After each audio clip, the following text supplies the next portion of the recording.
Bismillahirrahmanirrahim. Assalamualaikum warahmatullahi wabarakatuh. Waalaikumsalam warahmatullahi wabarakatuh.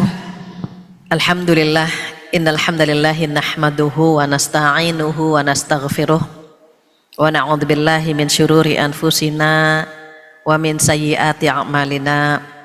May yahdihillahu fala mudhillalah wa may yudhlilhu fala hadiyalah. Asyhadu an la ilaha illallah wahdahu la syarikalah wa asyhadu anna Muhammadan abduhu wa rasuluh la nabiyya ba'dah. Yang kita hormati bersama Ibu Ika Iwan yang masih bisa bersama kami. Begitu juga ibu-ibu ketua kelompok DWP DJP yang namanya tidak saya sebutkan satu persatu tanpa mengurangi rasa hormat dan sayang saya.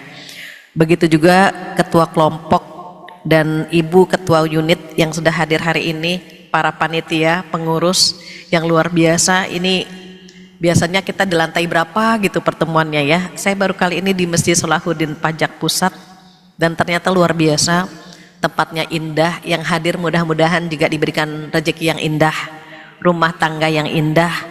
Mudah-mudahan kita semuanya dikumpulkan di surga yang indah insyaallah, amin ya rabbal alamin. Tak lupa salawat dan salam kita sampaikan kepada kekasih kita Rasulullah sallallahu alaihi wasallam, di mana beliau menghidupkan bulan Rajab itu dengan amal soleh yang luar biasa. Mengapa? Karena bulan Rajab itu termasuk bulan haram. Ada 4 bulan haram yang disampaikan dalam Al-Quran, yang 3 berturut-turut, yang 1 terpisah. 3 berturut-turut itu bulan Dzulqa'dah, Dzulhijjah, dan bulan Muharram. Yang 1 terpisah adalah bulan Rajab. Maka alhamdulillah kita masuk di bulan haram, bulan yang dimuliakan oleh Allah Subhanahu wa taala.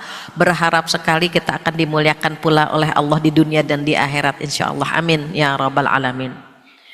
Ketika saya masuk ke ruangan ini, wajah-wajahnya familiar ya. Ternyata kita pernah ketemu di rumah Bu Wiwi ketika pernikahan putra beliau. Makanya saya pernah ketemu ibu di mana gitu. Ternyata di pernikahan putrinya Bu Wiwi. Alhamdulillah hari ini bertemu kembali. Jadi terasa hangat ya di pertemuan kedua. Pertama saja sudah hangat gitu ya. Apalagi yang kedua ini musim dingin lebih hangat lagi insyaallah. Selamat datang buat teman-teman karyawati yang baru dapat izin sepertinya ini. Absen dulu. Baik, ibu-ibu yang dirahmati oleh Allah Subhanahu wa taala, alhamdulillah ketika pergantian tahun 2025 itu bertepatan dengan tanggal 1 bulan Rajab. Ketika Allah memberikan kita umur sampai dengan bulan Rajab, itu sebuah anugerah. Mengapa? Karena kita tidak pernah tahu apakah umur kita sampai kepada bulan Ramadan. Maka di bulan Rajab perbanyak doa agar umur kita disampaikan ke bulan Ramadan. Doa ini familiar sekali dan saya yakin ibu-ibu sudah hafal. Apa doanya? Allahumma barik lana fi Rajaba wa Sya'bana wa ballighna Ramadan. Doa ini setiap hari. Mengapa? Karena kita memasuki bulan Rajab di mana doa-doa insya Allah diijabah oleh Allah Subhanahu wa taala. Jadi doa yang paling tepat untuk bulan Rajab, Allahumma barik lana fi Rajaba wa Sya'bana wa ballighna Ramadan. Ya Allah, berkahilah umurku di bulan Rajab, bulan Sya'ban, dan sampaikanlah kami kepada bulan Ramadan. Karena rahasia Allah, setiap pergantian tahun otomatis nominal umur kita bertambah. Ibu mungkin usianya 40 ke atas ya, atau 30 ke atas, di mana sudah lebih 55.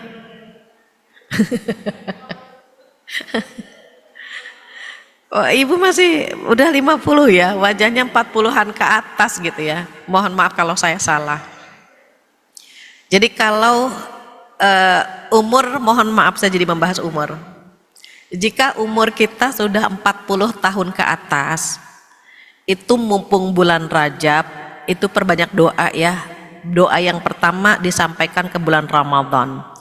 Doa yang kedua, kalau usia kita sudah sampai sudah sampai 40 tahun, itu ada doa di surat Al-Ahqaf, surat 46 ayat 15. Doanya setengah ayat, tetapi isinya itu 4 permintaan. Yang mudah-mudahan 4 permintaan itu Allah kabulkan di bulan Rajab. Keistimewaan bulan Rajab diantaranya dikabulkan doa-doa kita. Maka buat ibu-ibu yang usianya sudah 40 gitu ya atau lebih, boleh menghafalkan doa ini. Rugi kalau nggak mengamalkan doa ini. Apa doanya? Di situ ada di surat 46 ya, surat Al-Ahqaf ayat 15, ada 4 permintaan di situ. Insya Allah keluar dari masjid ini hafal lah. Apa yang pertama?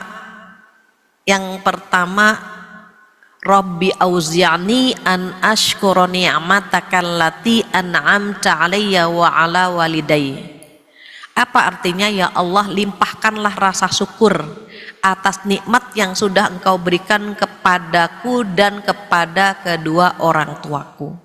Di surat itu Allah memention usia 40. Kalau saya melihat ibu-ibu ada yang belum hafal doa ini karena umurnya belum 40 gitu ya, makanya belum hafal. Jadi di doa itu kita bilang sama Allah, kita minta sama Allah, ya Allah limpahkanlah rasa syukur. Orang bersyukur itu pasti bahagia. Orang bersyukur itu pasti tenang hidupnya. Makanya kita perlu minta sama Allah. Mengapa? Karena Allah menciptakan manusia sifatnya suka mengeluh. Itu karakter, habit manusia itu sifatnya suka ngeluh.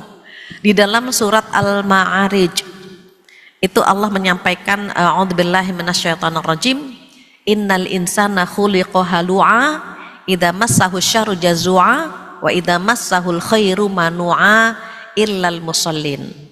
Apa kata Allah? Sesungguhnya manusia diciptakan suka berkeluh kesah. Itu sifat aslinya manusia, suka berkeluh kesah.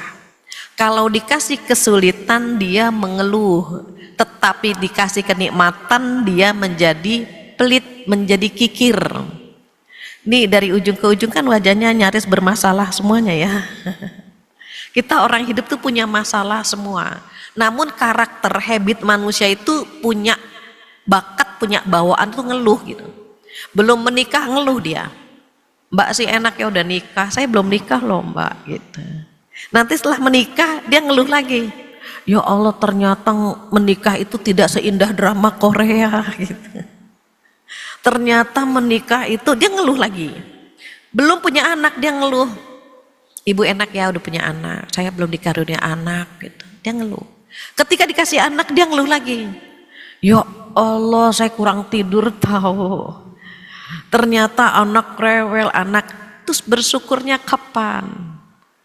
Seandainya semua mensyukuri posisi dia, kenapa banyak orang yang pengen seperti dia gitu? Maka kita akan bersyukur, alhamdulillah saya belum menikah misalnya, saya bisa keliling dunia tanpa ada hambatan.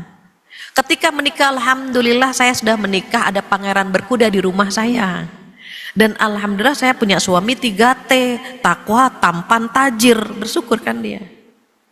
Kalau udah punya anak, alhamdulillah saya sudah punya anak, ada buah hati yang bisa saya ajak main dan seterusnya. Kalau belum punya anak bagaimana? Alhamdulillah saya masih bisa pacaran dengan suami saya. Bersyukur itu membuat dia bahagia sebetulnya. Dan orang ingin seperti kita, kenapa kita ingin seperti orang lain? Karena bersyukur itu mahal, maka perlu minta sama Allah Subhanahu wa taala dengan doa ini. Rabbi auzi'ni an ashkura ni'mataka allati an'amta 'alayya wa 'ala walidayya. Ya Allah, limpahkan rasa syukur. Limpahkan rasa syukur di dalam hati hamba atas nikmat yang sudah Engkau berikan kepadaku dan kepada kedua orang tuaku. Kalau dia pandai bersyukur, maka dia akan memperbanyak amal solehnya. Jadi doa yang pertama Bapak berharap kepada Allah agar dilimpahkan rasa syukur. Yang kedua apa? Diberikan kekuatan beramal yang Allah ridhoi. Mumpung bulan Rajab, amal kita dilipat gandakan pahalanya. Tetapi kan kita perlu minta sama Allah kan, ya Allah berikanlah hamba kekuatan beramal. Jadi ketika kita beramal soleh itu kekuatan dari Allah Subhanahu wa Ta'ala. Mohon maaf, hadir di sini pun itu atas izin Allah itu. Kendalanya banyak, hujannya deras, jalannya macet, gitu ya. Enaknya apa sih? Narik selimut. Enaknya rebahan sambil scroll TikTok, Instagram, Facebook gitu ya. Enaknya begitu. Tetapi kita digerakkan sama Allah untuk hadir di masjid ini. Kenapa? Allah memberikan kita rahmat, Allah memberikan cinta sehingga kita duduk di tempat yang indah. Allah jika mencintai hambanya, Allah akan mengumpulkan kita dengan orang baik-baik. Jika Allah mencintai hambanya, Allah akan mengulik hatinya dengan kegelisahan ketika dia bikin dosa. Makanya terkadang hati kita gelisah itu kalau kita flashback pasti ada dosa yang kita lakukan. Entah karena sholatnya terlambat, entah karena habis ngerumpi gitu ya, 2 jam, 3 jam kita ngerumpi, itu pasti tuh gelisah hati kita. Atau karena ada hal-hal yang melukai hati orang lain, itu sama Allah dicubit sehingga hati kita gelisah. Ciri-ciri Allah sayang sama hambanya, Allah membuat hati kita gelisah ketika kita bikin dosa. Itu ciri-ciri dosa begitu. Jadi ciri-ciri dosa ketika hati kita gelisah, itu kalau kita evaluasi pasti ada hal yang kita langgar. Yang kedua, ciri-ciri dosa itu kalau orang melihat kita melakukannya, kita merasa malu. Jadi ciri dosa ada 2, internal dan eksternal. Internalnya dibikin hati kita gelisah, eksternalnya kita malu kalau ada orang lain mengetahui perbuatan kita. Nah, karena bulan Rajab kita bilang sama Allah, berdoa sama Allah, ya Allah mudahkan kami melakukan amal soleh yang Engkau ridhoi. Duduk di sini Allah ridho banget. Barusan baca zikir ya, al-ma'thurat, zikir pagi petang. Itu memang dianjurkan bulan Rajab memperbanyak zikir. Nanti di dalam al-ma'thurat ada sayyidul istighfar, ada tuannya istighfar yang kalau kita baca 3 kali di pagi hari, 3 kali di sore hari, itu Allah akan menghapus dosa-dosa kita. Ini kalau bulan Rajab itu perbanyak istighfar. Di antaranya yang ada di Al-Ma'surat. Apa barusan yang dibaca? Allahumma anta rabbi la ilaha illa anta khalaqtani wa ana abduka wa ana ala ahdika wa wa'adika mastata'tu. A'udzubika min syarri ma sana'tu. Abu laka bi ni'matika alayya wa abu'u bi dzambi faghfirli fa innahu yaghfirudz dzunuba illa anta. La yaghfirudz dzunuba illa anta. Nanti tolong dilingkari, boleh dikasih bocoran halaman berapa biar ibu tag itu. Saya nggak megang karena suratnya berbeda nih dengan yang di rumah gitu ya. Kalau ibu punya bocoran boleh dibantu halamannya, halaman berapa, baris keberapa, agar kita baca ini, baca Sayyidul Istighfar ini 3 kali di pagi hari, 3 kali di sore hari.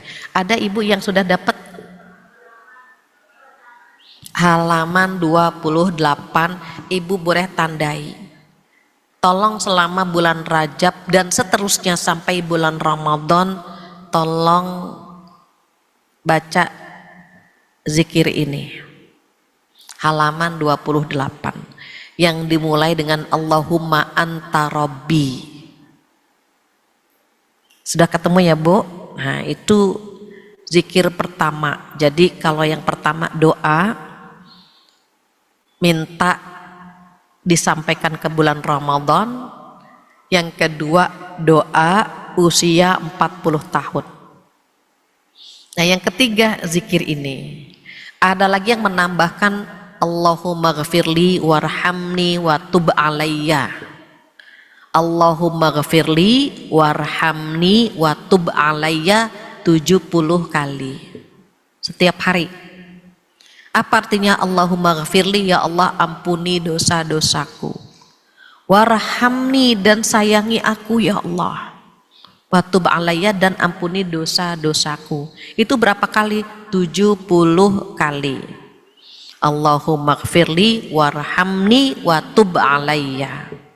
Itu 70 kali. Terus ada yang mampu mengamalkannya, ada yang tidak mampu. Maka kita lapor sama Allah dengan doa yang kedua tadi, yang di surat Al-Ahqaf ayat 15. Wa an a'mala sholihan tardah, ya Allah berikanlah hamba kekuatan beramal yang engkau ridhoi. Beramal di bulan Rajab apa? Yang pertama doa, yang kedua zikir. Zikirnya tadi ya Bu, Sayyidul Istighfar dengan Allahumma gfirli warhamni wa tub alayya. Zikir lagi itu Ibu baca sholawat. Zikir itu bisa dengan pikiran, bisa dengan hati, bisa dengan lisan. Apa sih arti zikir? Zikir itu menyebut, zikir itu mengingat Allah. Jadi bisa dengan pikiran kita, saat kita melihat kebesaran Allah, mengingat nikmat Allah. Saat ingat Allah itu namanya zikir tuh. Berarti zikir dengan pikiran. Sementara zikir dengan lisan itu memperbanyak mengucapkan subhanallah walhamdulillah wala ilaha illallah wallahu akbar. Mengucapkan subhanallah 1 kali ditulis sama Allah 20 kebaikan dan dihapus 20 keburukan. Cuma subhanallah saja. Mengucapkan alhamdulillah ditulis 20 kebaikan dan dihapus 20 keburukan dari kita. Mengucapkan Allahu Akbar sama juga tuh, dicatat 20 kebaikan, dihapus 20 keburukan. Lanjut dengan la ilaha illallah, dicatat 20 kebaikan dan dihapus 20 keburukan. Berarti kalau kita membaca subhanallah walhamdulillah wala ilaha illallah wallahu akbar, dicatat 80, karena kan 20 kali 4 kalimat tadi. 80 kebaikan dicatat dan 80 keburukan dihapus.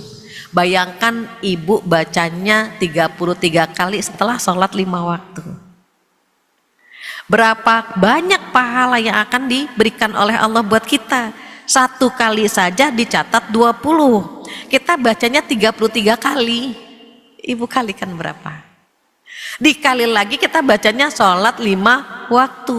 Makanya yang mencatat amal kita bukan manusia, tetapi malaikat. Kalau manusia itu komputer akan rusak itu. Jadi kenalan dengan malaikat Raqib dan Atid. Tupoksinya apa sih malaikat Raqib Atid itu? Jadi ada malaikat yang wajib kita ketahui 10, itu tupoksinya berbeda-beda itu. Kalau kita paham dan hafal tupoksi para malaikat, setiap langkah kita yakin sekali ada malaikat di samping kita yang mendampingi kita. Itu ada malaikat itu. Kalau Allah tidak menghendaki musibah yang terjadi kepada kita, nggak akan pernah terjadi. Kalau Allah ingin memberikan rezeki gitu ya, kalau sudah ditentukan, siapapun tidak akan pernah bisa menghalangi. Nah, di antara yang malaikat yang perlu kita kenalan itu ada namanya malaikat Raqib dan Atid. Mungkin Ibu pernah dengar malaikat Raqib dan Atid itu di kanan kiri kita. Banyak tafsirnya. Ada malaikat Raqib, ada yang berpendapat malaikat Raqib di sebelah kanan, malaikat Atid di sebelah kiri. Ada yang berpendapat ya Raqib Atid itu di kanan kiri. Kenapa? Tupoksinya berbeda. Malaikat Raqib tugasnya ini Bu, nih CCTV. Ibu tadi pagi ngapain tuh, CCTV-nya tuh malaikat Raqib. Oh ini pagi-pagi udah sholat subuh, udah ke kamar mandi, udah menyiapkan sarapan. Nanti malaikat Raqib bilang sama malaikat Atid, ya Atid catat amal solehnya. Pagi ini dia sudah berdoa, pagi ini dia sudah sholat, pagi ini dia sudah menyiapkan sarapan. Dicatatlah sama malaikat Atid. Jadi memang tupoksinya berbeda. Begitu juga yang pagi ini malaikat Raqib melihat, ya Allah dia pagi-pagi udah ngerumpi gitu. Apa kata malaikat Raqib? Ya Atid catat hamba ini karena pagi ini udah ngerumpi. Sama halnya Ibu hadir ke sini, dari yang pertama datang sampai yang terakhir, even dia cuma nganterin air. Itu malaikat Raqib hafal yang pertama datang siapa, yang terakhir datang siapa, dan malaikat rapal kepada Allah. ya Allah, hambamu fulanah, fulanah, fulanah, disebutkan tuh Bu, hadir di Masjid Sholahuddin jam sekian untuk membaca Al-Maksurat dan untuk hadir di pengajian. Catat namanya, kata Allah. Lantas bagaimana yang cuma sebentar nganterin air saja, cuma sebentar dia nganterin air terus keluar lagi, bagaimana itu? Apa kata Allah? Catat namanya sebagai orang yang hadir di majlis ilmu. Coba, cuma sebentar saja dicatat namanya, apalagi kita. Maka orang-orang yang duduk di majlis ilmu itu punya 4 kenikmatan. Apa kenikmatan yang pertama? Kenikmatan yang pertama, hati kita tenang. Kita seperti nggak punya masalah kan kalau duduk di sini. Coba kembali ke ruangan, ya Allah belum ngerjain ini, belum ngerjain itu gitu ya. Saking tenangnya itu banyak yang baca doa tidur kalau di pengajian itu. Jadi kalau ada ibu-ibu ngantuk di pengajian itu biasa. Kenapa? Saking tenangnya. Saking tenangnya dia bisa baca doa tidur gitu ya. Nanti kalau udah keluar nggak ngantuk lagi dia. Di pengajian kayak dengerin khutbah kayak itu pasti ngantuk gitu. Kenapa? Saking tenangnya. Jadi ibu kalau punya temen 3 hari nggak bisa tidur, bawa ke pengajian. Saya baru buka pasti dah gitu. Itu karena ada ketenangan dalam hati kita. Yang kedua apa? Malaikat mengitari kita. Ini ibu, malaikat lagi ngitari kita nih Bu di sini. Terus kenapa kita nggak diperlihatkan? Karena kalau kita melihat malaikat, gagal fokus kita. Kita ngitungin malaikat, yang paling ganteng yang ini nih, yang ini sayapnya 2 gitu kan. Karena malaikat itu sayapnya tergantung tupoksinya. Sama dengan dirjen lah ya, di Departemen Keuangan ya, pajak atau bea cukai kan. Oh kalau pajak tuh nggak ada bintangnya ya, baju seragamnya nggak ada ya. Kalau rumah saya kan dekat bea cukai, jadi hafal banget yang putih, yang kuning gitu ya. Itu grade-nya kan dari baju bisa kebaca, yang pakai jengkol gitu ya. Ada ya istilah kita tuh pakai jengkol gitu kan, eselon 1, 2, 3, 4 tuh pakai jengkol gitu. Jadi malaikat pun ada bintangnya. Yang bintangnya paling banyak siapa? Malaikat Jibril. Jenderalnya para malaikat adalah malaikat Jibril. Kenapa? Karena sayapnya paling banyak. Malaikat ada yang sayapnya 2, ada yang sayapnya 4, ada yang sayapnya 10, ada yang 100, dan malaikat Jibril sayapnya 600. Makanya tinggi besar, seakan-akan kepalanya nyundul ke langit karena sayapnya banyak. Semakin banyak sayapnya, semakin banyak amanahnya, semakin banyak juga gerakannya. Jadi set gitu. Peristiwa Isra Mi'raj di bulan Rajab ini Rasulullah didampingi oleh siapa? Malaikat Jibril. Karena sayapnya banyak, gerakannya cepat gitu. Sama ibu lihat ibu-ibu yang punya posisi, punya jabatan itu kan amanahnya banyak tuh. Mau nggak mau kan dia gerakannya harus cepat gitu ya. Kalau tipe-tipe kita yang amanahnya sedikit, gerakannya standar gitu.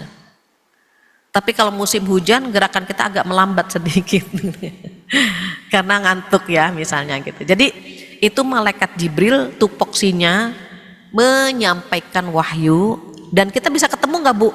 Kita bisa bertemu dengan malaikat Jibril nanti di bulan Ramadan. Malaikat Jibril akan turun ke bumi pada malam Lailatul Qadar. Kalau kita mau ketemu dengan malaikat Jibril tanggal 21, malam 21. Malam 21 sampai malam 30 itu di antara malam ini ada malaikat Jibril. Makanya teman-teman banyak yang sudah booking umroh ya. Booking umroh di 10 hari terakhir. Jadi teman-teman saya banyak yang udah booking untuk malam Lailatul Qadar di Masjidil Haram. Kenapa? Berbeda. Pahala Ramadannya berbeda, pahala tempatnya berbeda. Jadi kalau yang beruang itu menghabiskan 10 malam terakhirnya di Saudi. Kalau yang berutang menghabiskan waktunya di negara kita sendiri tetapi dengan maksimal. Itu ada tuh malaikat Jibril turun pada malam Lailatul Qadar. Jadi kita minta diberikan kekuatan beramal yang Allah ridhoi. Mumpung bulan haram, ibu ini bulan haram. Tanggal berapa? Tanggal 8. Itu semua amal soleh dilipat gandakan pahalanya, semuanya. Sholat kita, puasa sunnah kita qobliyah ba'diyah, duha kita, itu pahalanya dilipat gandakan sama Allah semua itu.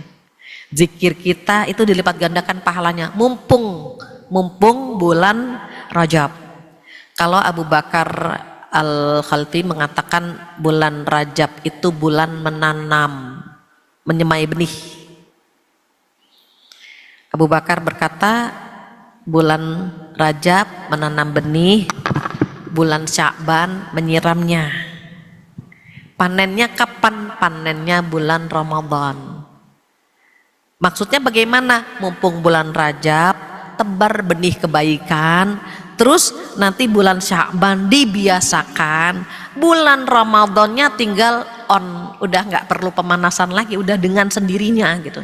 Ada pembiasaan di situ. Kalau kita ingin terbiasa melakukan amal soleh, bertahan 40 hari.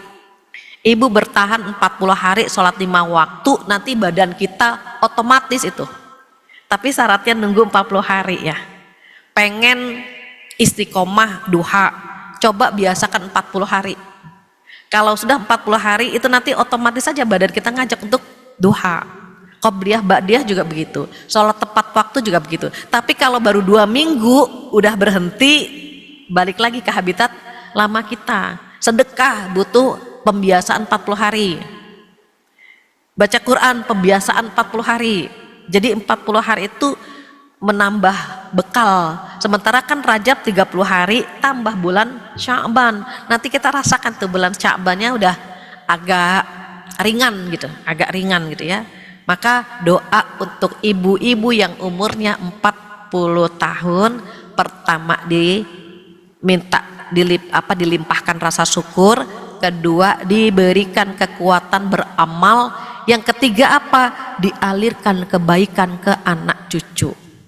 Terus Bu Fatia, bagaimana yang belum punya anak, bagaimana yang belum punya cucu? Tetap berdoa, karena anak itu ada anak ideologis, ada anak biologis.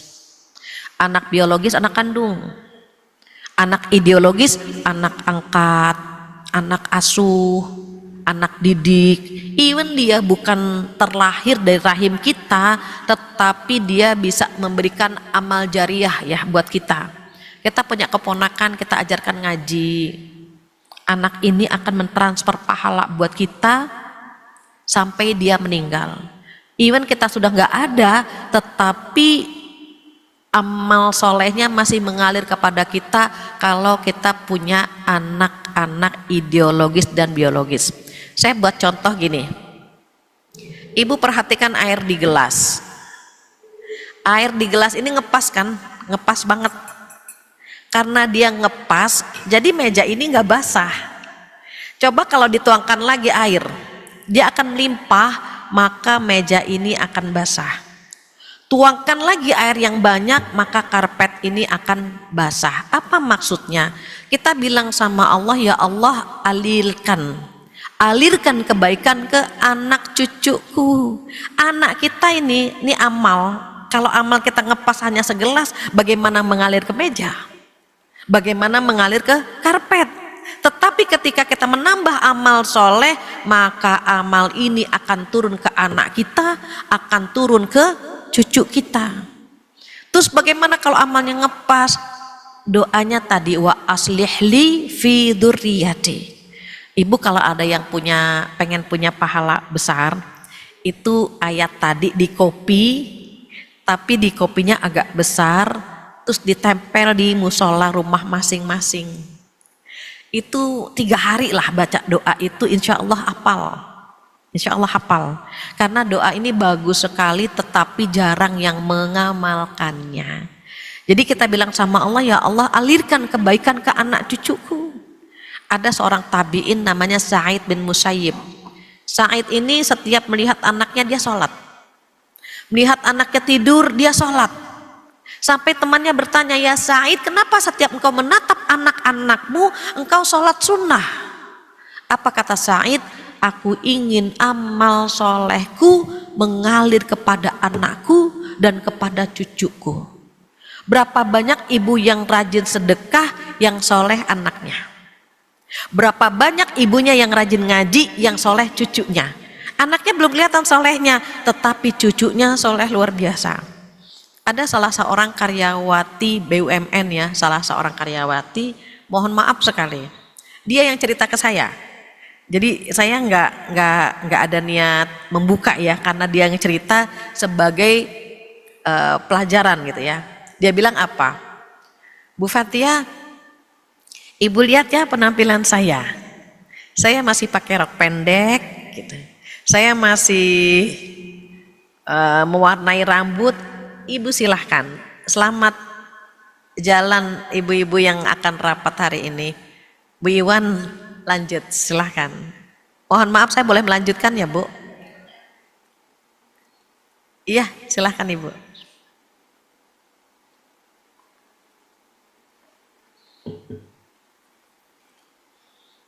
Kita hantarkan ibu-ibu untuk rapat terlebih dahulu.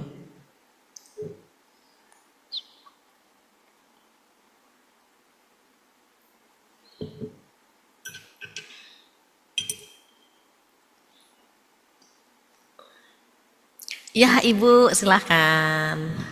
Mungkin yang di belakang agak maju ya Neng. Ya. Neng. Ibu-ibu yang di belakang bisa maju ke depan Bu.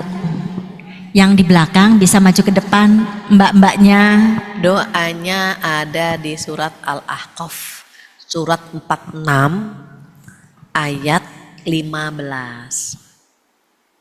Kayaknya Bu Eni nanti bisa ngopiin insya Allah. Karena mau dapat pahala jariah beliau. Iya Ibu, saya tunggu yang mau maju. Silahkan, ada atraksinya boleh. Sudah ketemu Ibu? Bisa saya bantu? Ibu nanya. Ya. Surat 46 ayat 15 Bu. Sebentar Ibu, saya turun.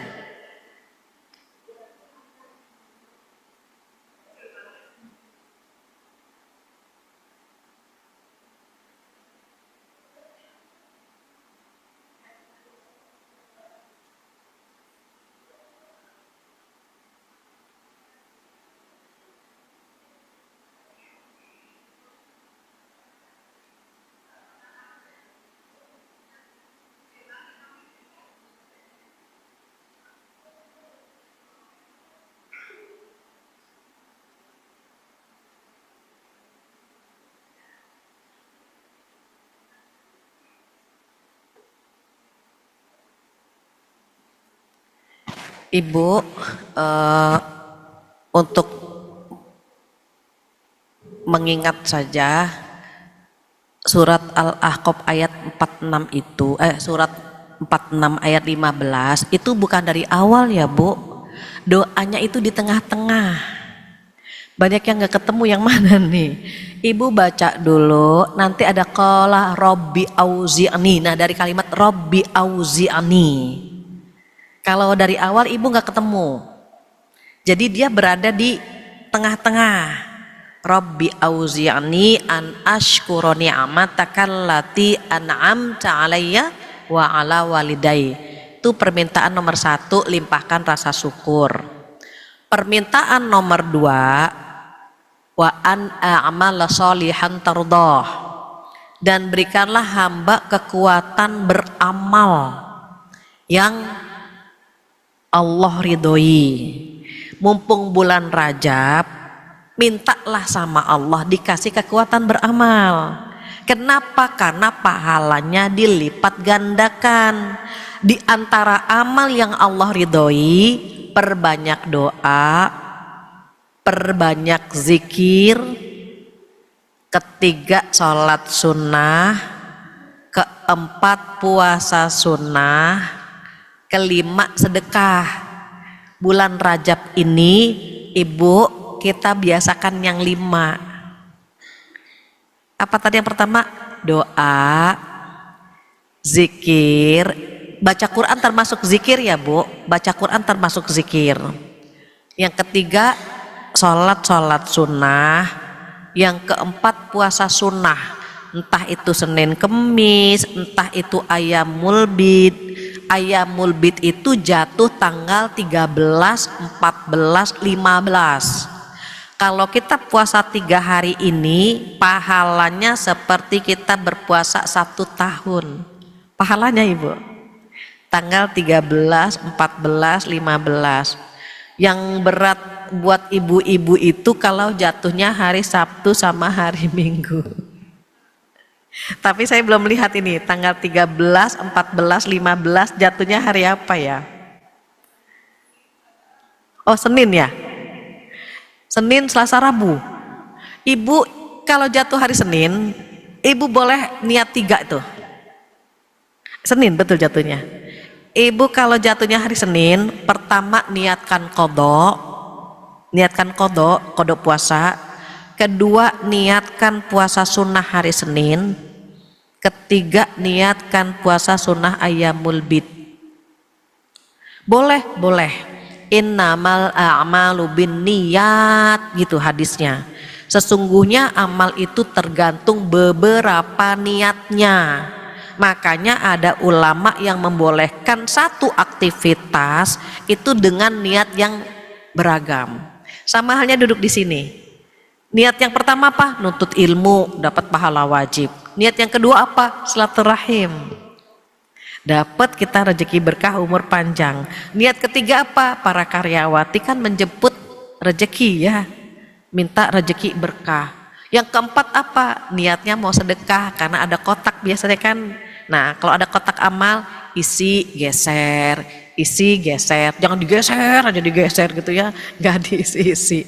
Kenapa? Mumpung bulan Rajab, nanti rasakan betapa keberkahan rezeki kita itu luar biasa gitu ya. Jadi 5 ya Bu, kita sama-sama saling mengingatkan apa?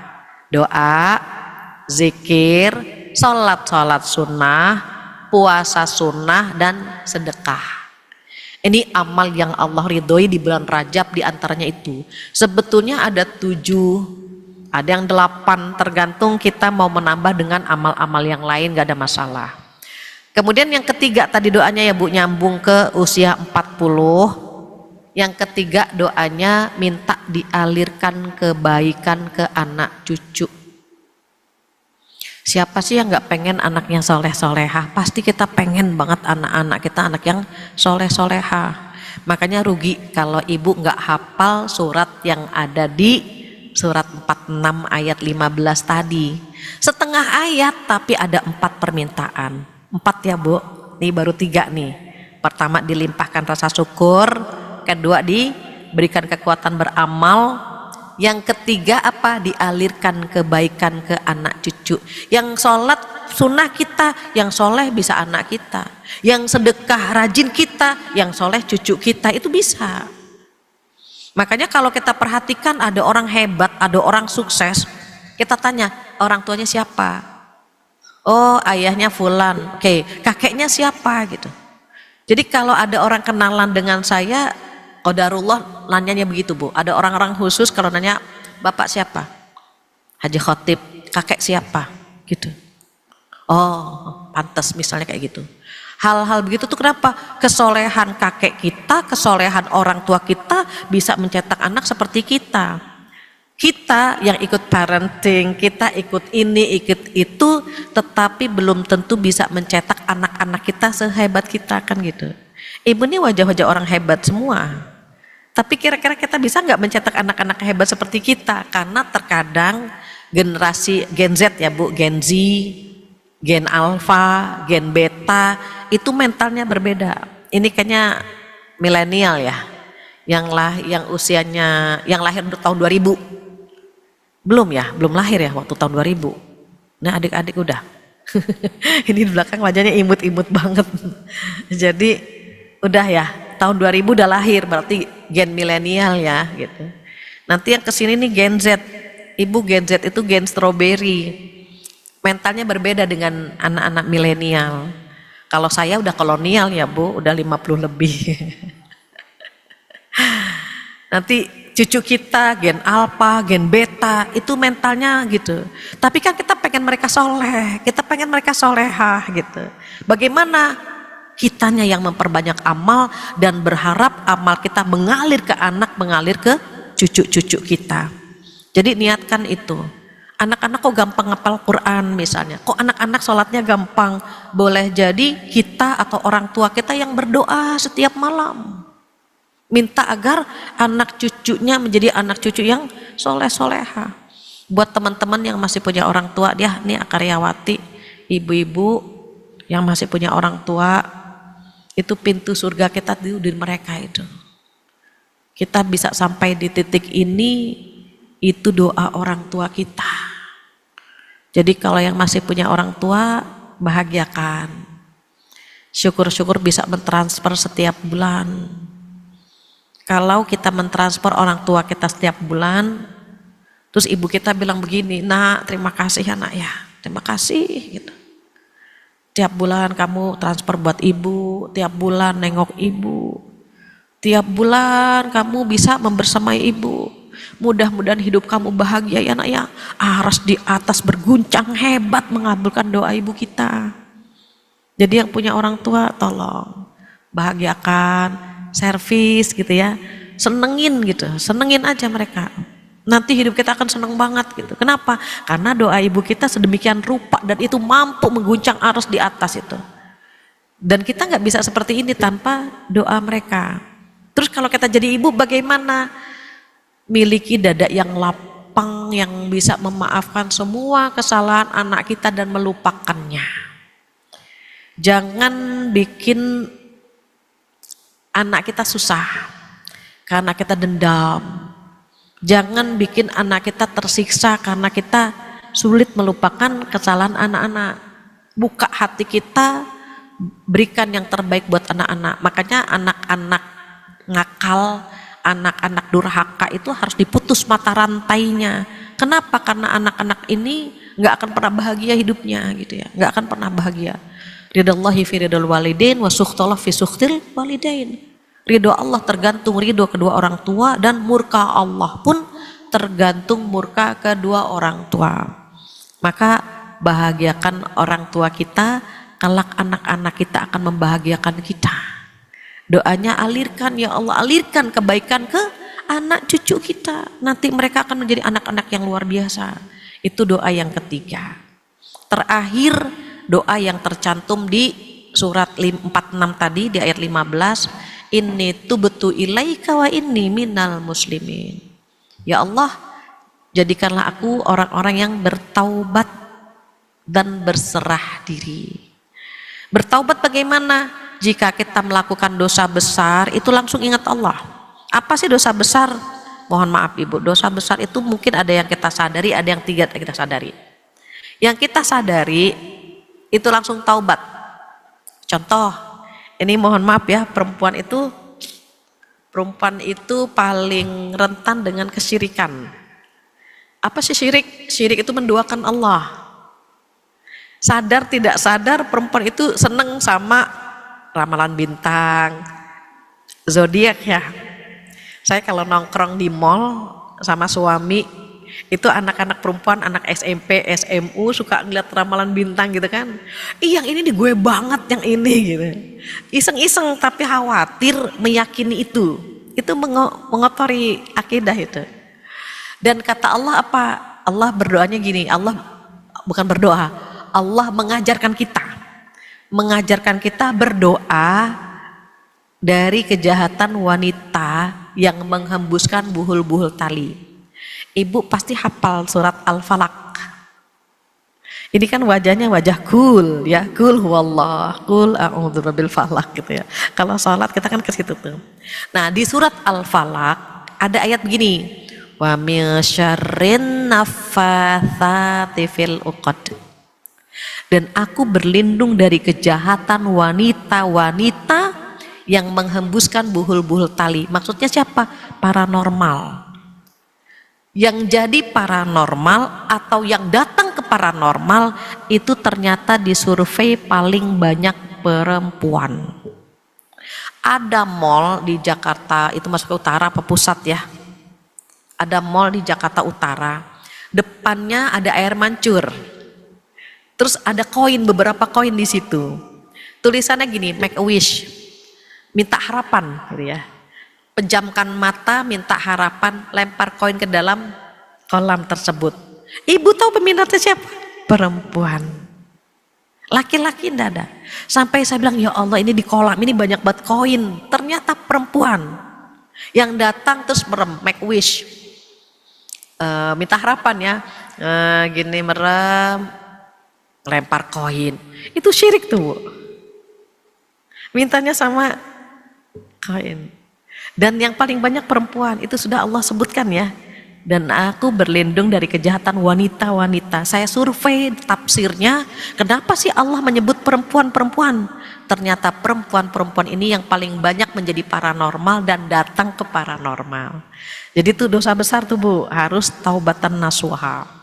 Yang kedua, contoh dosa besar itu BCA, bobo ciang gitu. Bobo ciang itu tuh biasanya, mohon maaf nih, ini saya udah ngajar di perkantoran ya, sejak tahun 2000. Jadi saya pulang dari Pakistan tahun 99, tahun 2000 saya sudah mulai mengajar di perkantoran. Paling lama di sebelah nih, mana ya sebelah ya, Bank Mandiri, mana Bank Mandiri?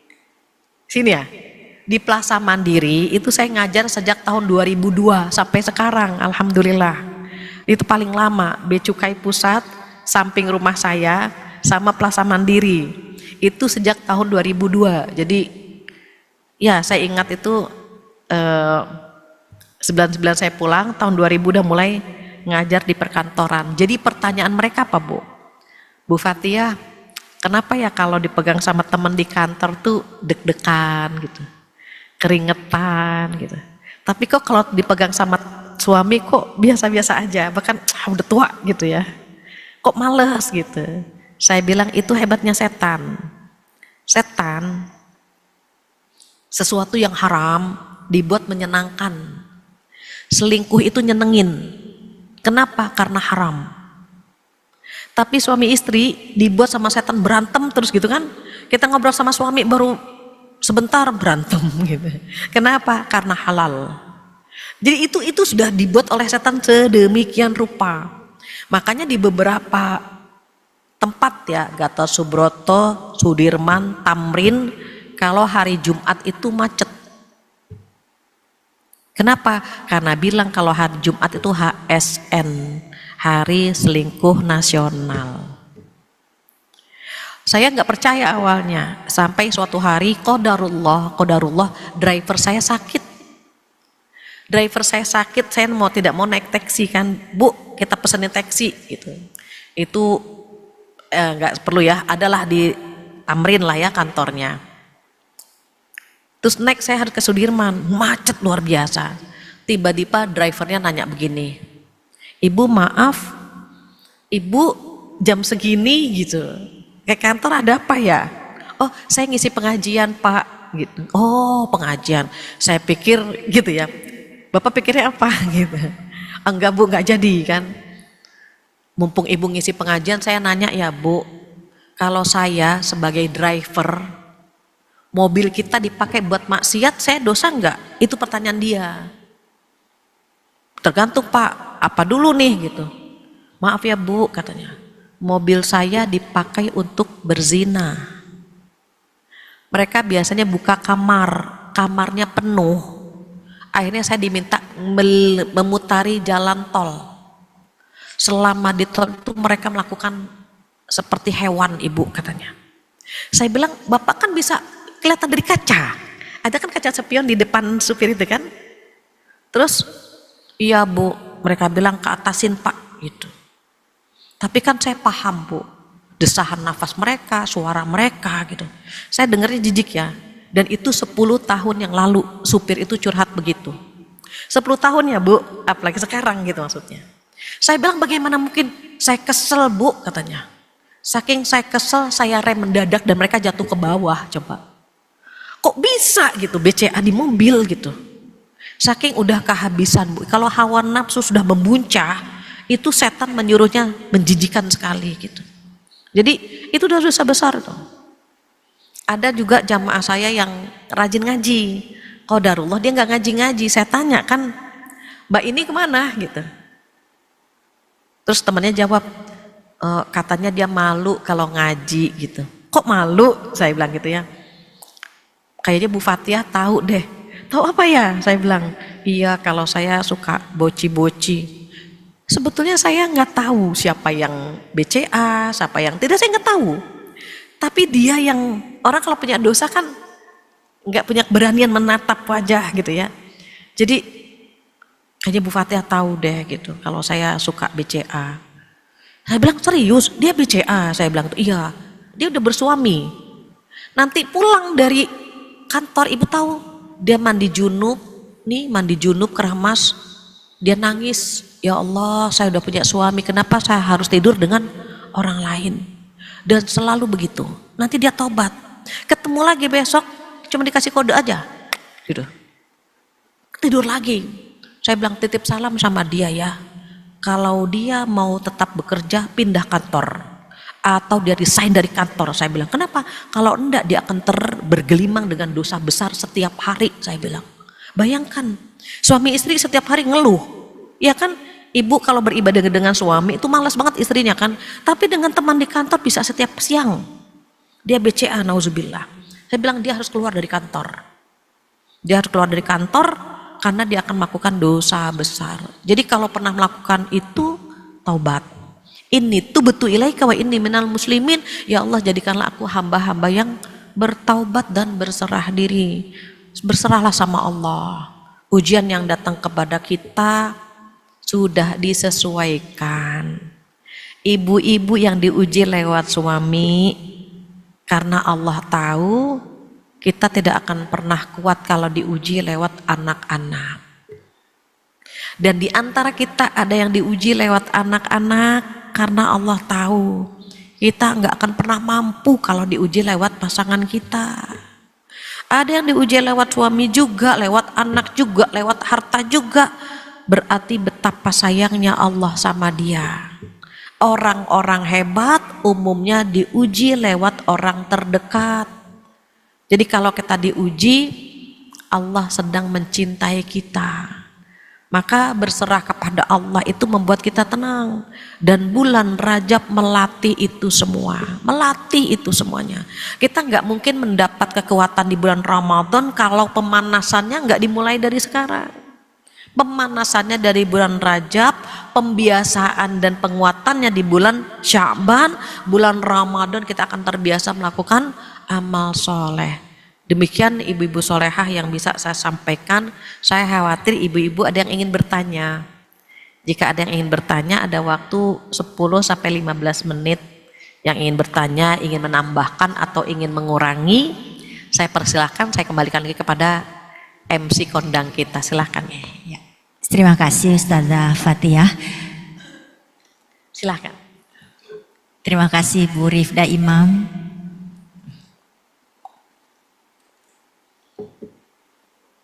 Iya. Iya Bu. Lanjut Ibu. Ya. Ibu baik pinter. Ibu-ibu, Mbak-mbak Ibu pinter yang ya dapat dua-duanya ya Bu ya. Iya Bu. Dapat rapat juga, dapat pengajian juga, Masya Allah. Alhamdulillah. Ya, Neng, silahkan. Ya.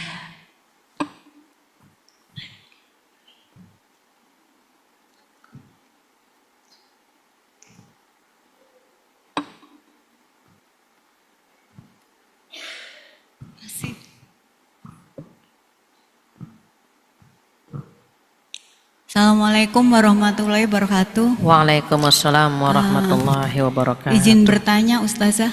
Ya. Perkenalkan saya Tri dari KPP Wajib Pajak Besar 3. Oh ini bukan pusat semua berarti ya? Silahkan. Bukan, sebelumnya saya juga pernah Ustazah mengisi kajian muslimah ya di Rajiman. Oh iya. Ya terima kasih ya Ustazah. Sama-sama, Alhamdulillah. Ya. Pada kesempatan hari ini saya ingin bertanya terkait dengan tadi disampaikan bahwa bulan Rajab itu adalah bulan haram ya Ustaz saya. Artinya kita diminta untuk menjauhi segala kemaksiatan seperti itu ya. Betul. Sepertinya juga apabila kita melakukan perbuatan-perbuatan yang ke arah kemaksiatan, ke arah berpotensi untuk dosa, itu kan juga katanya dosanya juga berlipat gitu ya, Ustazah ya. Iya. Dan itu juga di bulan ini itulah kesempatan kita untuk melakukan tobat gitu ya. Sebelum kita memasuki Sya'ban dan Ramadan. Nah, terkait dengan tobat tersebut, kita kan perlu melakukan sebuah refleksi diri gitu, sebuah suatu muhasabah, bagaimana kita dapat mengukur diri kita sendiri sehingga kita dapat bertobat, sehingga kita dapat melakukan kebaikan untuk menjelang bulan Sya'ban dan Ramadan, seperti itu ya Ustazah ya. Tadi juga Ustazah juga menyampaikan bahwa perbuatan dosa itu yang Ustazah sampaikan tadi, yang kejadian-kejadian di dalam taksi itu kayak berulang gitu. Sebenarnya kalau dalam diri kita sendiri, meskipun mungkin bagi kita itu kecil gitu ya, tapi bagi di mata Allah kan juga mungkin itu tidak kita pandang suatu hal yang kecil. Misalkan dosa-dosa yang tentu saja kita tidak sadar melakukannya seperti itu. Nah, pada kesempatan ini mohon dapat diberikan pencerahan bagaimana kita dapat mengukur, dapat melakukan refleksi diri itu sendiri sehingga kita dapat benar-benar bertobat di bulan Rajab ini dan tidak berpotensi untuk mengulang dosa-dosa itu lagi. Karena bagaimanapun juga kadangkala mungkin kalau saya pribadi gitu ya, mungkin tidak sadar bahwa kok saya melakukan perbuatan ini lagi sih gitu, padahal kemarin kayaknya saya udah tobat gitu, tapi kok sekarang melakukan lagi. itu lagi gitu. Bagaimana ya Ustazah? Terima kasih. Baik. Wassalamualaikum warahmatullahi wabarakatuh. Waalaikumsalam warahmatullahi wabarakatuh. Ini saya tampung atau langsung? Ya langsung aja. Langsung. Ustazah. Iya, Ibu pernah dengar kisah seorang sahabat bernama Hanzalah. Hanzalah sedang termenung sendiri waktu itu dan Abu Bakar melihat Hanzalah. Abu Bakar bertanya begini, "Ya Hanzalah, apa yang membuatmu termenung?" Kemudian Hanzalah menjawab, "Ya Abu Bakar, aku takut sekali aku ini termasuk orang munafik. Karena kalau aku dekat dengan Rasulullah Shallallahu Alaihi Wasallam, aku tuh inginnya ibadah terus, seakan-akan surga sudah di depan mata. Tetapi ketika aku pulang kembali ke rumahku, bertemu istriku, bertemu anak-anakku, aku lupa lagi dengan niat pertama. Padahal tadi selesai dari pertemuan dengan Rasulullah, pengajian bersama Rasulullah, pengen begini nanti begini gitu ya. Tapi ketika pulang ke rumah, down lagi, lupa lagi. Aku khawatir," kata Hanzalah, "aku termasuk orang munafik." Apa kata Abu Bakar? "Ya Hanzalah, yang engkau rasakan aku pun merasakannya. Kenapa ya kalau dekat dengan Rasulullah tuh pengennya beramal, pengennya melakukan kebaikan, seakan-akan surga sudah di depan mata. Tapi ketika pulang ke rumah lupa lagi. Gitu. Akhirnya hal itu ditanyakan langsung kepada Rasulullah Shallallahu Alaihi Wasallam. Hanzalah dan Abu Bakar ke rumah Rasulullah dan ditanyakan ceritanya dari awal sampai akhirnya Rasulullah menjawab apa? "Wahai Abu Bakar, wahai Hanzalah, kalau kamu senantiasa dalam kebaikan, maka Allah akan merahmatimu, akan melindungimu, akan memberkahimu. Saat kamu duduk, berbaring, berjalan, Allah akan memberikan perlindungan. Tetapi jawabannya singkat, sa'ah wa sa'ah, sesaat dan sesaat." Maksudnya apa? Ada saatnya manusia imannya naik dan ada saatnya manusia imannya turun. Kenapa? Karena iman itu naik dengan ketaatan dan turun dengan kemaksiatan. Setan tidak akan pernah berdiam diri ketika kita mau istiqomah. Ditariklah kita, disenggolnya kita, disuruh nengok ke kanan, ke kiri, ke depan, ke belakang gitu kan. Makanya semua keinginan kita untuk melakukan amal soleh terkadang terhentikan. Pengennya begitu terus gitu, tapi tidak akan bisa. Maka kata Rasulullah, sa'ah wa sa'ah, sesaat dan sesaat. Terus bagaimana biar kita imannya stabil? Nah, ibu-ibu pasti pernah dengar ya kalimat Ibnul Mulaqin, seorang ulama namanya Ibnul Mulaqin. perkataan Ibnul Mulakin itu digubah sama Opik dengan lagu Tombo Ati. Pernah dengar ya? Kalau mau stabil tuh hatinya memang harus dibersihkan, karena hati itu jenderal buat anggota tubuhnya dia. Maka kata ulama ini dalam gubahan Opik Tombo Ati gitu ya, ada 5 perkara kan. Tombo Ati ada 5 perkaranya. Yang pertama baca Quran dan maknanya. Coba baca Quran, itu menstabilkan hati tuh. Hati kita tenang, terus iman kita stabil. Yang kedua, sholat malam dirikanlah, gitu kan. Yang ketiga, berkumpullah dengan orang soleh. Ini orang soleh soalnya. Itu sholat malam. Saya ingin menjelaskan sedikit tentang sholat malam. Sholat malam dengan sholat tahajud berbeda. Kalau sholat tahajud itu baiknya dilakukan setelah tidur. Kalau sholat malam itu semua sholat sunnah setelah isya namanya sholat malam. Ngitung malamnya bagaimana? Ini globalnya ya. Maghrib kan jam 6 lewat. Kita biar gampang ngitungnya, maghrib jam 6 gitu. Subuh kan udah hampir 4:30 ya. Oke, kita bilangnya jam 4 biar gampang ngebagi saja. Nah, maghrib jam 6, subuh jam 4. Dari maghrib ke subuh ini berapa jam? Katakanlah jam 6 ke jam 4 berapa jam? 10 ya. Nah, kalau dibagi 2 kan berarti 5 jam. 5 jam itu kalau dari jam 6 jam berapa? 6, 7, 8, 9, 10, 11. Jam 11 itu sudah disebut dengan tengah malam, setengah malam. Terus yang paling bagus yang mana? Sholat tahajud di 2/3 malam. Malamnya dibagi 3. Yang 10 jam tadi dibagi 3.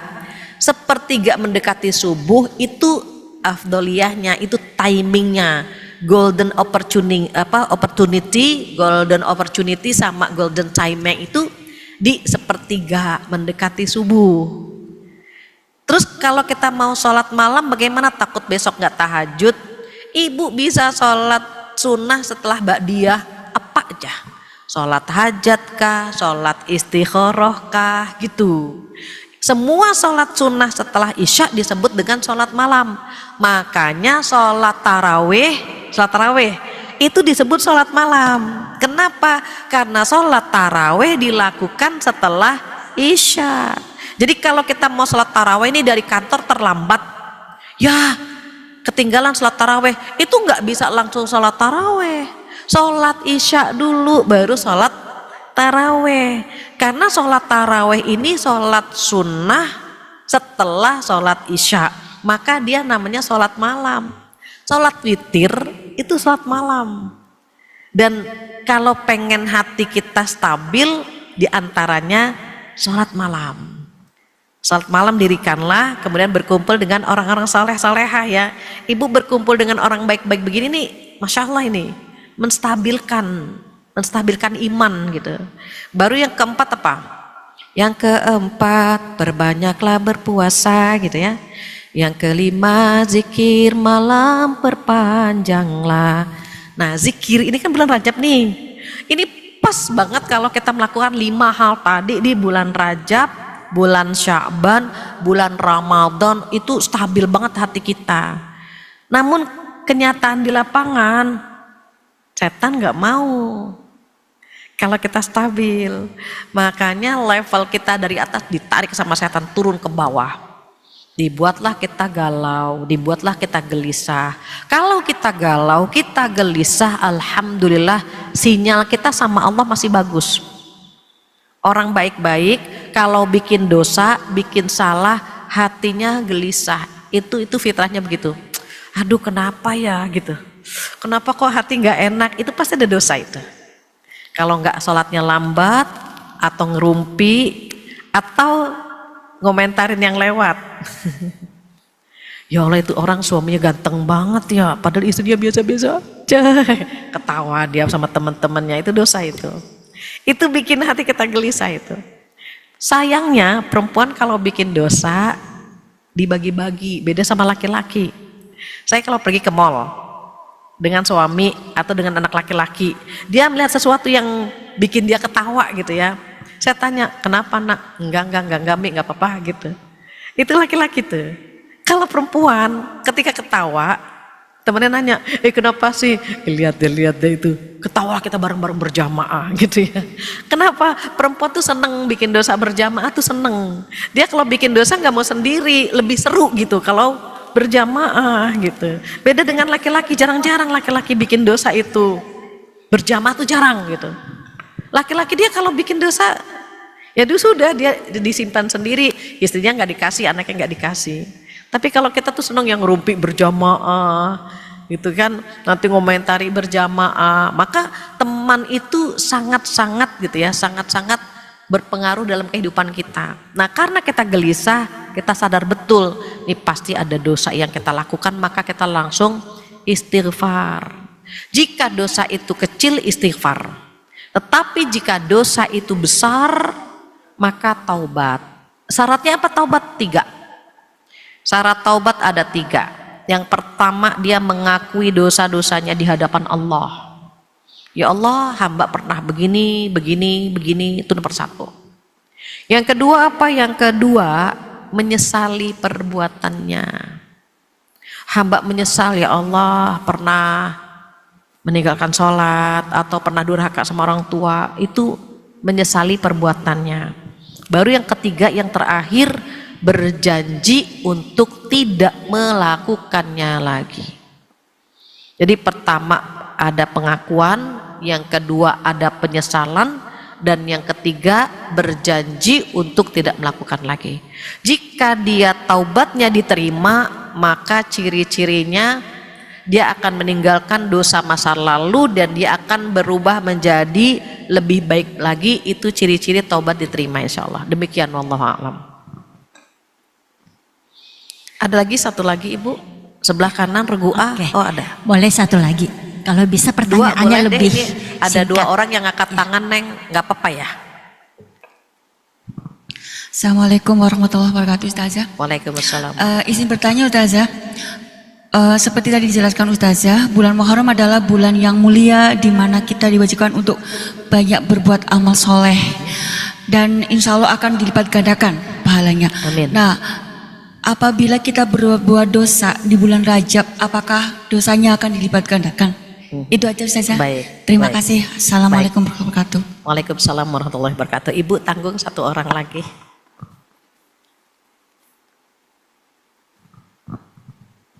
Satu lagi, Ibu ini ingin bertanya.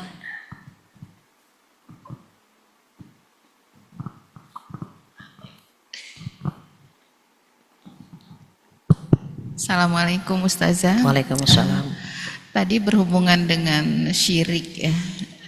Ada sahabat yang sering dapat ilham kali ya Ustazah. Jadi kalau misalnya nih ngelihat seseorang, dia bisa lihat, wah ini bakal kejadian seperti ini gitu loh Ustazah. Oh indigo ya? Mungkin nggak tahu saya itu indigo atau apa ya. Cuma masalahnya kan gini Ustazah, kadang-kadang kan dia pengen nyampein kalau itu ke teman-teman atau apa, kan ada dong hati, aduh gue sampein nggak nih gitu ta. Kebetulan bisa diterima atau enggak itu kan resikonya ya Ustazah. Cuma yang saya mau tahu ini Ustazah, ada teman yang pernah nyampein ke saya bahwa itu tuh godaan setan gitu loh.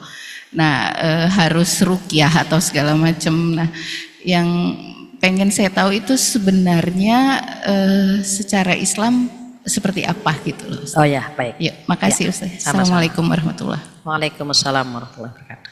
Iya, yang pertanyaan kedua, bagaimana ketika bulan Rajab atau bulan haram semua amal soleh dilipat gandakan pahalanya. Nah ada ulama yang berpendapat bahwa melakukan kezoliman di bulan haram yang 4 tadi ya, bulan haram tuh 4 ya, Dzulqa'dah, Dzulhijjah, Muharram dan Rajab. Ini kita sedang berada di bulan haram. Ada ulama yang berpendapat ketika melakukan dosa pun demikian. Mengapa mereka harus tahu bahwa dosa pun dilipat gandakan? Agar mereka meminimalisir dosa. Karena di bulan haram dilarang melakukan sebuah kezoliman. Dosa itu kan zolim. Apa sih arti zolim? Zolim itu artinya tidak menempatkan sesuatu pada tempatnya, namanya zolim. Jadi kalau dia berbuat dosa, waktunya sholat dia nggak sholat, waktunya harusnya taat kepada orang tua dia nggak taat, berarti kan dia zolim. Nah kalau dia melakukan kezoliman gitu, maka dosanya juga dilipat gandakan. Kenapa diinfokan itu dipahami sebagai sisi sebaliknya, agar kita bisa meminimalisir dosa-dosa itu dan agar kita bisa menjauhkannya. Demikian wallahu a'lam. Jadi kemungkinan besar memang dilipat gandakan juga gitu. Bukan hanya pahala tetapi dosa pun demikian, begitu ya. Terakhir, bagaimana dengan yang tahu ketentuan apa? Ini nasibnya dia begini gitu ya. Saya ingin lihat di surat sebelumnya ya, ada kalimat menzolimi. Itu di surat, kalau nggak salah di surat ke-9 At-Taubah ayat 36. Untuk memastikan saja. Terkait dengan sambil nunggu surat ini, jadi ada orang yang memang bisa mengetahui ya, mengetahui tentang A nanti bagaimana, B nanti bagaimana. Jika memang itu indigo, jika itu memang indigo, memang harus diruqyah. Berbeda dengan ahli firasat. Ibu yang tadi surat, saya terdistrak sebentar. Surat At-Taubah ayat 36 itu ada kalimat fala tadlimu fihinna. Maka janganlah kamu melakukan perbuatan zolim. Nah, karena dilarang melakukan kezoliman, karena dalam tafsir dikatakan dosa pun dilipat gandakan sebagaimana pahala, begitu ya Bu? Ini di surat At-Taubah ayat 36, begitu. Terus bagaimana untuk orang-orang indigo? Dia harus diruqyah memang Bu. Orang-orang indigo itu harus diruqyah karena ada bantuan jin, ada istilahnya khodam. Biasanya leluhurnya itu punya khodam. Nanti ketika dia meninggal, khodamnya nyari kira-kira anak yang mana nih yang kira-kira ditempelin gitu. Nanti bisa anak kedua yang cocok, nanti nempel di anak kedua. Ketika anak keduanya meninggal, dia nyari lagi gitu. Sehingga memang harus diruqyah. Beda dengan ahli firasat. Utsman bin Affan ketika sedang mengaji gini, tiba-tiba datang laki-laki masuk. Apa kata Utsman? Telah masuk ke dalam pengajian kita laki-laki yang matanya berzina gitu. Kaget laki-laki itu. Terus pria ini berkata, apakah turun wahyu setelah Rasulullah meninggal? Kata Utsman, tidak ada wahyu setelah Rasulullah meninggal. Tapi bagaimana engkau tahu kalau mataku telah berzina? Akhirnya ngaku dia, sebelum datang ke pengajian aku menikmati ada seorang wanita cantik dan aku menikmatinya. Kata Utsman, itu yang membuat matamu berzina. Terus bagaimana engkau tahu ya Utsman? Firasat orang-orang yang dekat dengan Allah, firasatnya tajam. Jadi ada seorang abang, seorang bapak, abangnya gitu ya, hujan deras, adik bungsunya pulang. Abangnya bilang begini, Dek, muka kamu tuh kayak kebakar gitu. Kamu habis melakukan dosa besar ya, taubat sana gitu. Terus yang adik bungsunya itu cerita, abangku kok tahu ya gitu, kalau aku baru berzina. Jadi wajahnya itu seperti kebakar. Nah, orang-orang yang firasatnya tajam nih hubungannya sama Allah. Bedainnya kalau hubungan dia dengan Allah bagus, hubungannya sama Allah bagus, sensitif, dia punya hati, dia menahan pandangan, pengen tahu nih parameternya apa sih, dia selalu menahan pandangan. Dia nggak mau melihat lawan jenis yang bukan mahram, dia tidak ingin matanya digunakan untuk dosa, takut banget sama dosa. Itu firasatnya tajam. Ibu nggak usah jauh-jauh. Kita kalau spiritual kita lagi bagus, sholatnya lagi bagus, puasa lagi bagus, gitu ya.